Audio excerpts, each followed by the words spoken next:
not gonna lie, I was a little afraid because with a name like Avianca, baby, you never know what hell you might get.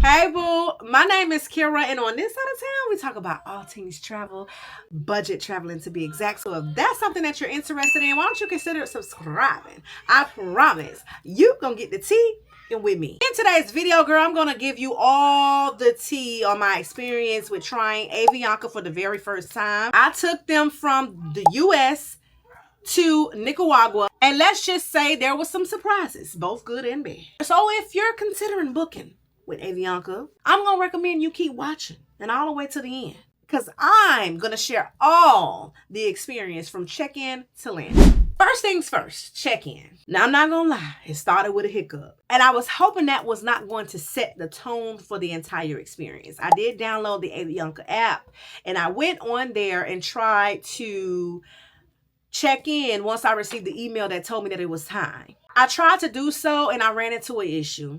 I ended up having to call Avianca's customer service, and thankfully I got somebody that actually spoke English and that was willing to help. Now initially, I ain't gonna lie, he was like, oh, you're gonna have to go to the front counter. Stop them in their tracks if they give you that, because they just trying to get you off the phone.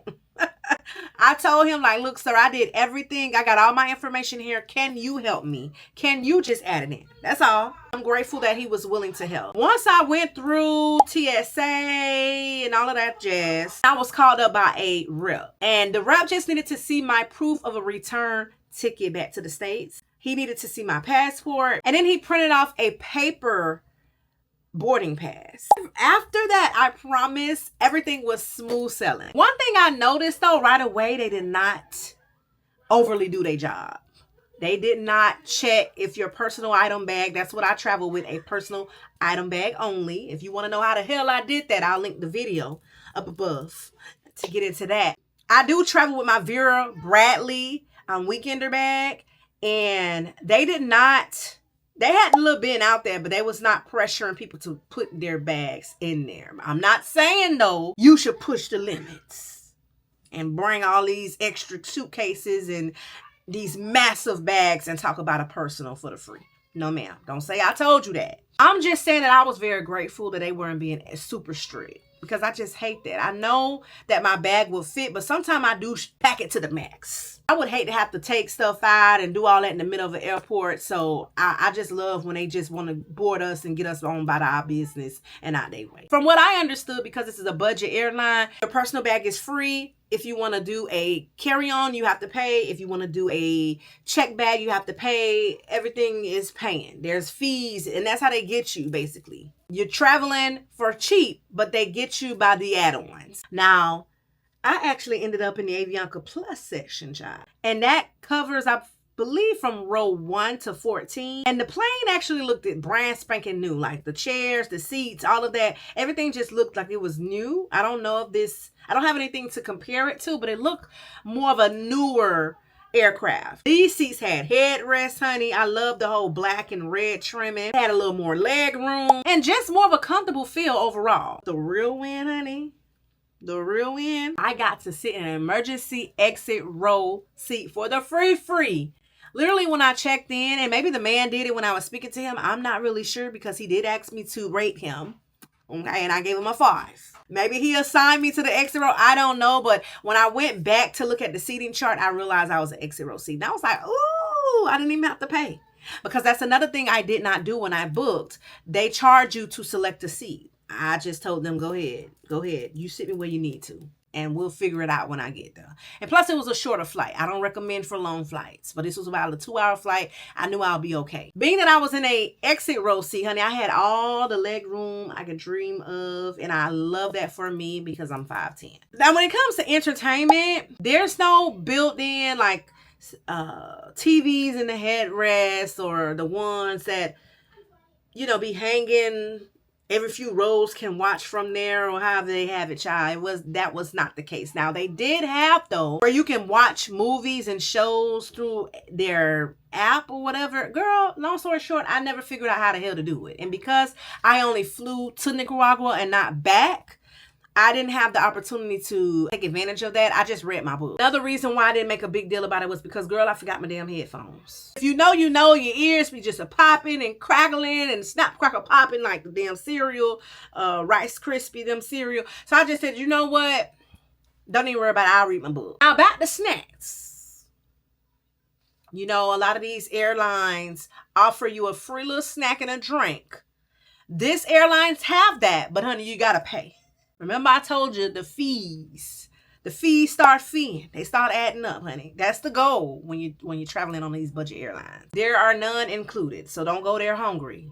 As a matter of fact, bring your own snacks or get you something in the airport. But if you happen to don't do that, you do have options to buy something. You just don't get it for the free. Something I found interesting though, it was a lot of seats open. A lot of seats were free.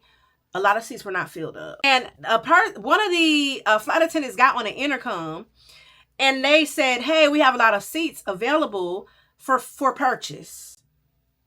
Now, I don't know about you, but normally when I've been on like even Spirit, where once they close the cabin doors and such, if there's a lot of seats available, you can ask them, excuse me, can I sit over there? I know they do this little balance thing with weight and all of that, but normally they'll allow you to move around if it's free seats for the free. The fact that they was trying to nickel and dime you for a seat and you midair, about to be in air, honey, I was just like, whoa. I'm saying that because they did it again. In the midst of it, hey, just again, we want to let everybody know we have some seats here in business class. We have some seats in the exit row. We have some seats here, back there, and everywhere. And if you want to move, they are up for purchase. At this point, honey, you might as well just give them away. Avianca say, no, we're going to nickel and dime them to the end. And if you're flying into Nicaragua, just a heads up, the crew passes out a form that needs to be completed during the flight. But make sure you bring a pen, child, because I was one of the ones that was like, excuse me, sir. Would you mind me using your pen for a second? Thank God I sat to a gentleman who was pretty nice. He was helping me already because one of the crew members was speaking Spanish to me. They went and got another crew member, and then he kind of like translated for me at the time. So he was already being very helpful. So I knew he wouldn't be bothered with me asking for his pen, but bring a pen. This form you're going to need when you go through immigration, and you're going to need them $10 to USD, child. But all of that tea is going to be on my other video when I share my experience in Nicaragua. Overall though, for a first time, sis did me good. I saw so many horror stories, especially on TikTok, child, about Avianca. I was so scared. I was scared. And I'm like, well, how the hell you gonna be scared, girl, and you always booking with Spirit? Does it get any worse than Spirit? At least that's what y'all be saying. And so I'm just like, it can't be that bad. And it wasn't. Praise God. Once I got past the whole overall, like the glitch with the check-in, everything else was, the seat was comfortable, staff was professional, love the extra leg room for the free. Honey, bring your own snacks, bring your own headphones, bring your own pen, and charge up your device, because that's how you're going to be able to watch entertainment. As a matter of fact, they had a whole plug, which I really love, because Spirit don't even have that, I believe, right? Spirit don't have plugs. I think it depends on the aircraft, but they had a plug where you can be able to charge your device in midair. I love that for me. If you've flown with Avianca, honey, come down in the comment section and tell people about your experience. Because trust me, they're going to pull up to the comments and check and see what other people are saying. If you love and appreciate more honest travel reviews like so, be sure to subscribe. Thumbs up the video. Put on your notification bell. Check out my other content. As a matter of fact, I took you guys with me to Nicaragua. Go check out that experience. All of the engagement, even if you're watching me on TV, grab the remote control, thumbs the video up, come back, comment. All of that engagement helps my channel and lets YouTube know that this video needs to be in them YouTube streets for everybody to see, and I appreciate you. Thank you so much for watching. Until next time, later.